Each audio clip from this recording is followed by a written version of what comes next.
The inventor of dung beetles, or beetles, must have been a genius. How important are beetles really?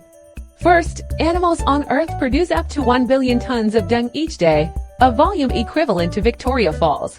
And the reason why dung does not flood the Earth is actually thanks to beetles. When animals produce dung, within half an hour it attracts 3,000 beetles, which will roll the dung into a ball and then bury it in their burrows. Each beetle moves an amount of dung each day equivalent to 200 times its weight. After that, female beetles lay eggs in the dung, and the beetle larvae initially feed on the nutrients in the dung. Once they grow up, they start cleaning up the dung on the ground. And by pushing the dung into the soil, they enrich the soil with nutrients, providing nutrition to the surrounding plant roots.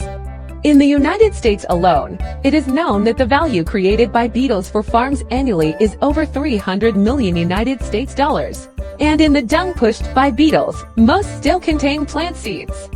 If these seeds are not buried in the soil, they would be eaten by rodents.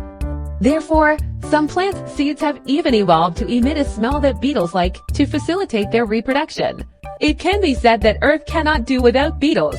Just like fried eggs need oil, corn needs butter, and you need a lover.